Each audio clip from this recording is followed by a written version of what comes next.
And then just to look at, look at some of the virtues, because it is theological. And again, I bring the virtues in because there are thousands of years of study of theological virtues. And especially the cardinal virtues is kind of what we're really dealing with today, the cardinal virtues.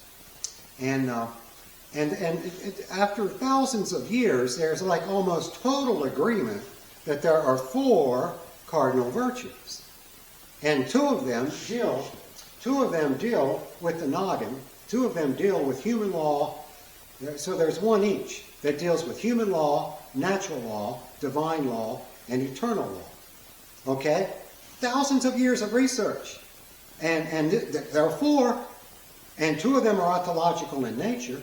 Okay? And so that would be justice, okay? And that would be prudence in the heart. So justice, again, is your understanding of truth, and prudence is kind of like your, where you stand in what, are you God, or is God God, or are you better than other people?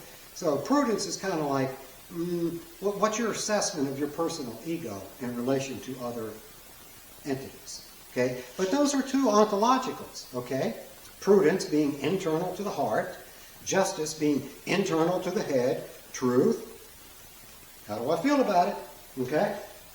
And then there are 2 cardinal virtues that deal with the economies. One is fortitude.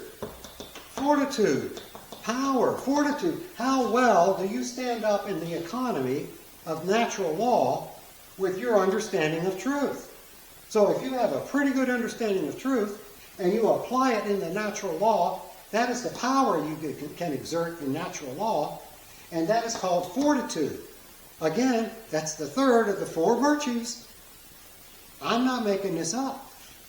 And then, of course, the 4th we have is temperance. So how well does your prudence, your rationality, how well does it play out in interpersonal relationships? Okay, so your personality, your prudence, you inside, ontological inside the heart. And then there's like the economy, okay, so ontological, economic. In the economy would be temperance. How does your prudence play out in the economy of relationship, which is outside of you, economic? Okay?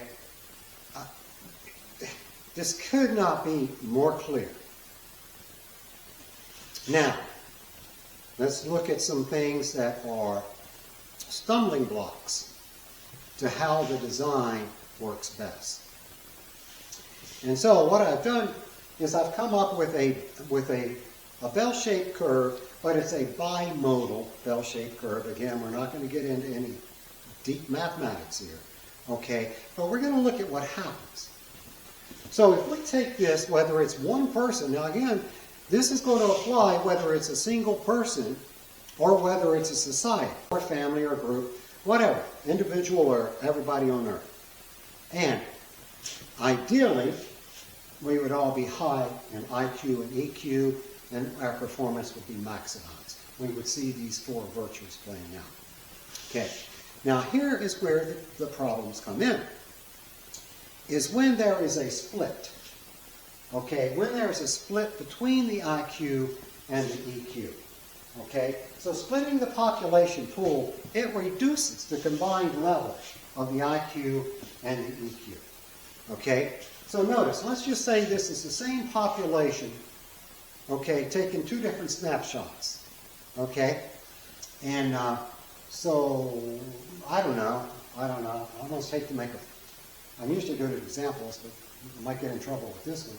But let's say this is a marriage. So you got 2 people together, high IQ, high EQ. Things happen in life, all of a sudden you're getting a divorce. And so now they've separated. They have split. Okay? And so now the way they're viewing each other, the way they are not giving credit. So they're assigning things to the other person. Okay? That may not be true because there's no communication going on here between the right brain and the left brain. There's no communication going on here between the Republicans and the Democrats. There's no communication going on here. Whatever the 2 groups or the 2 people are, when you split the communication, okay, then you're going to run into problems. You are not going to be at peace. So anytime you split whenever you split the IQ and the EQ, whether it's individual or with a population, when you split them, notice, we have reduced the potential. See, the potential was here. When you split them, now you have spread out the population, and you do not have as high, you do not have as high a bar to achieve. Okay, because you have, I mean, just mathematically, when you do this, when you put a split in, mathematically, you have reduced what could be the performance level. So that's just one aspect to it. Now, we have reduced what we could possibly do here. Okay? And so the right-leaning people are going to be moving over here. Well, these are facts. You know, we don't care about your feelings. Okay? And then you've got your left-leaning people over here. Well, you know, you might be right, but you just don't care about people. You're a bad person. Okay? So these people are calling you a bad person, and these people are calling you a stupid person. The thing is this is identity politics. It has nothing to do with the truth of the matter. So when you call a person a name, that's why they're nouns and verbs, we do better by sticking to what the concepts are. Okay? And so we've got, of course, there's going to be some names here too, because we're going to talk about, I know, we talked about Republicans and Democrats, it's true. But let's look at greater concepts here. So the left-leaning people, okay, so the further you get away to the end, the further you go away from what your peak performance could be, the further you go in your emotions, the more irresponsible you become. So the further away, you increase the level of irresponsibility. Okay? And over here, the further away from truth that you get, okay, what you start to do here is left-leaning ideology reduces personal freedoms. This is where you start to get into a lot of rules and a lot of laws, and too many to know and too many to keep track of, and you can be found guilty anytime for any reason. And so the further away you get from your peak performance and IQ, the more you're going to have personal freedoms taken away. Whereas over here, the further you get away from personal responsibility, the more you're going to get into irresponsibility. And again, these are destructive forces. Okay? And so, irresponsibility is going to, when you abdicate your personal responsibility, chaos ensues. Okay, so the further irresponsible, the more you abdicate your personal responsibility, the more chaos ensues. And likewise, on the right side, the more that truth is obfuscated.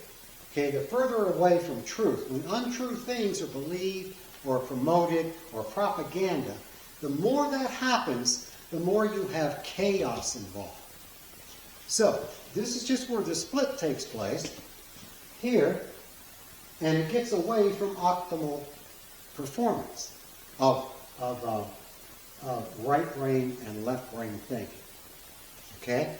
And so, that's the way it goes. And the way things are going in today's world, there are the two forces that are really tearing society apart.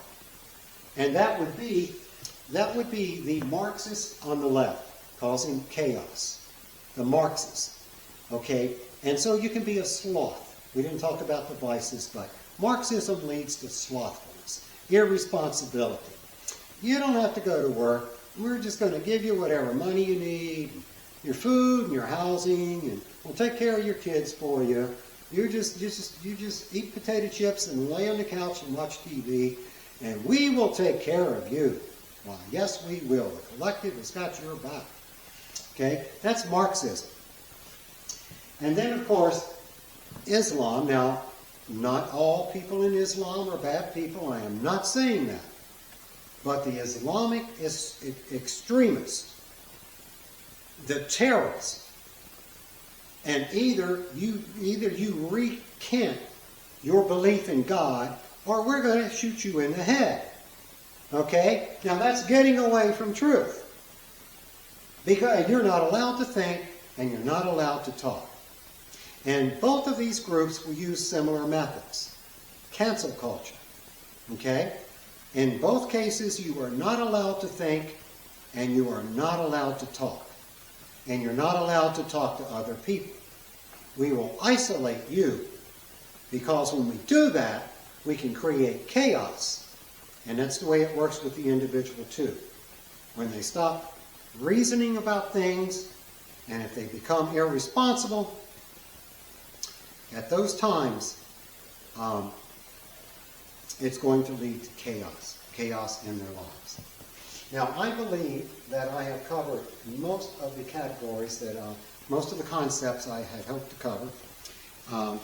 And I do appreciate your time, and I do hope that you give some serious consideration to what it is that I'm saying here, because I truly, truly believe that this model can be used effectively in all arenas in life. Thank you so much. Yay.